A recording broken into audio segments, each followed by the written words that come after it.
Let me paint you a picture. You wake up Monday morning, check your bank account like you always do, and the number staring back at you is almost exactly what it was last Monday. You worked 40 hours last week. You didn't blow money on anything crazy. You didn't go on vacation. You just lived, and somehow you're still in the same place. Sound familiar? Here's the thing. If that hits close to home, you are not alone. According to a 2023 Federal Reserve report, nearly 37% of American adults could not cover a $400 emergency expense without borrowing money or selling something. Almost 4 in 10 people. And most of them aren't lazy. They aren't irresponsible. They're just following the exact financial playbook they were handed. And that playbook is broken. Today, I'm going to give you the 5 money rules that the wealthy quietly live by. Rules that were never put in any school curriculum, never explained in any economics class, and honestly, rules that the financial system benefits from you not knowing. If you're someone who's been doing everything right but still feels stuck, this video is for you. And before we dive in, if this kind of real, no-fluff financial education is what you're looking for, make sure to hit that subscribe button and give this video a thumbs up. It genuinely helps more people find this content. All right, let's get into it. Rule 1, your income is not your wealth. Okay, let me ask you something. If I told you about 2 people, person A makes $85,000 a year and person B makes $42,000 a year, who's wealthier? Most people instantly say person A. And that instinct, that's exactly the trap. Person A in a nice car with car payment sticker, person B investing on a laptop. Here's the reality. Person A earns $85,000 but spends $83,000 a year on a financed BMW, a mortgage they stretched for, 2 vacations on credit, and a lifestyle that looks great on Instagram. Their net worth? About $8,000 in a savings account. Person B earns $42,000, lives modestly, drives a paid-off 2015 Honda, puts $700 a month into a Roth IRA and index funds. After 10 years, their net worth is over $120,000. And growing. Wealth is not what you earn. Wealth is what you keep and what you grow. The middle class was taught to chase a bigger paycheck. The wealthy focus on building a bigger gap between what they earn and what they spend, and then deploying that gap strategically. Now you might be thinking, but I barely make enough to cover my bills. How am I supposed to invest? And I hear you. That's a real constraint. But I want you to sit with this question. Is your current lifestyle a necessity or is it a standard you set without realizing it? Because there's a difference. Actionable step. This week, calculate your personal wealth gap. Take your monthly income, subtract your monthly expenses, and whatever is left is your current wealth-building fuel. Even if it's $50, we start there. Rule 2, compound interest works for you or against you, Albert Einstein. Whether he actually said this or not, was attributed the quote that compound interest is the 8th wonder of the world. And the reason that quote stuck around is because it's just mathematically true, but here's what nobody tells you in school. Compound interest doesn't care which side of the equation you're on. It will build your wealth or bury you in debt with the exact same ruthless efficiency. Now here's the psychology behind why this happens. Credit card companies are masters of what behavioral economists call present bias. Our brain is literally wired to want things now and discount the future. Buying something on credit feels painless in the moment because the payment is delayed. But compound interest doesn't care about your psychology. It keeps running the clock. The rule the wealthy follow: never carry high-interest debt. Pay it off aggressively before you invest. Every dollar earning 21% in debt payoff interest is a guaranteed 21% return, something no stock can promise you. Actionable step: list every debt you have with its interest rate.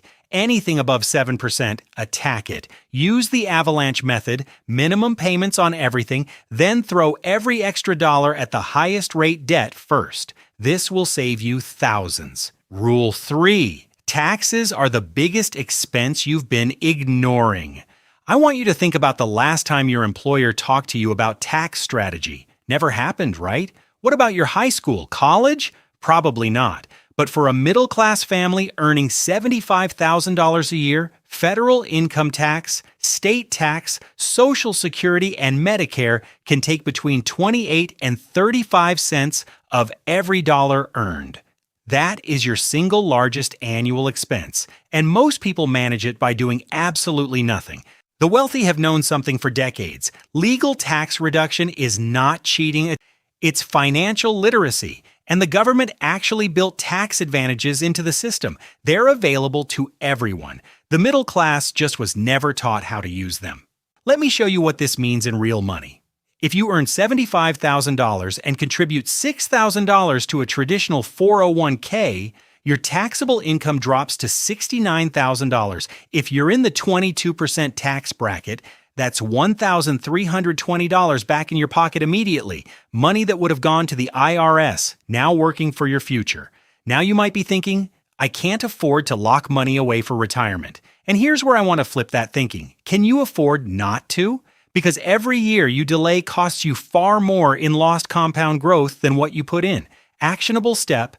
If your employer offers a 401k match and you're not capturing the full match, you are leaving free money on the table. That is a 50 to 100% instant return on your contribution. Start there, today, not next month, today. Rule 4, lifestyle inflation is quietly stealing your future. Here's a story I want you to think about. Marcus is 28. He just got promoted. His salary jumped from $55,000 to $72,000. He's pumped. He deserves it, honestly. He worked hard. So what does Marcus do? He moves into a nicer apartment. He upgrades his car. He starts eating out more often. He buys newer clothes because, hey, he's a manager now. 2 years later, Marcus is making more money than ever, and he's saving almost exactly the same dollar amount as when he made $55,000. This is called lifestyle inflation, and it is one of the most silent, socially accepted wealth destroyers in America. Think about that for a second. $100,000 a year and still living paycheck to paycheck. It is not just an income problem. It is a lifestyle inflation problem. The psychological force at work here is called hedonic adaptation. Humans are wired to return to a baseline level of happiness regardless of what we acquire. That new apartment feels amazing for 3 months. Then it's just your apartment. And now you're committed to that higher rent for a year or more. The rule is simple but brutal to execute. Every time your income goes up, increase your investment rate first before you upgrade your lifestyle. Live on what you made before, invest the difference. Actionable step, set a rule right now. Every raise I receive, at least 50% goes directly into investments before I adjust my spending. Automate it so you never see the money. What you don't see, you don't spend. Rule 5. Your network determines your net worth and your knowledge ceiling. This is the rule that sounds the softest but hits the hardest. You've heard the saying, you are the average of the 5 people you spend the most time with.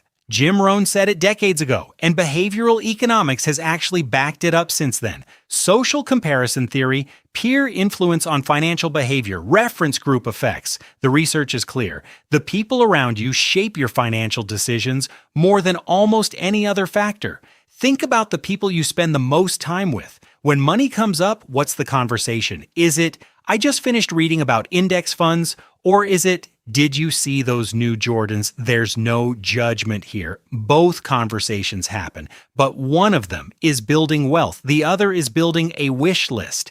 A landmark study from the National Bureau of Economic Research found that people are significantly more likely to invest and invest more when they have peers who invest, not when they read books about it, not when they watch YouTube videos, when the people around them are doing it. But here's the part nobody talks about.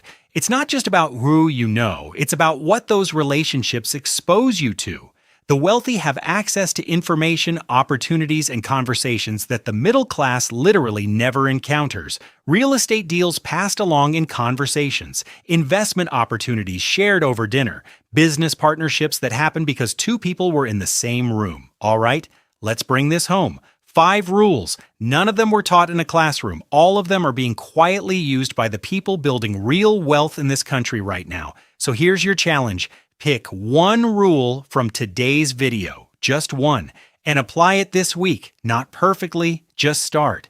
Because the wealthy didn't get there by knowing everything. They got there by starting with one thing and building from there. You've got the rules now. The next move is yours. If this video gave you one thing you didn't know before, one idea, one strategy, one shift in how you think about money, do me a favor and hit that like button. It seriously helps this content reach people who need it.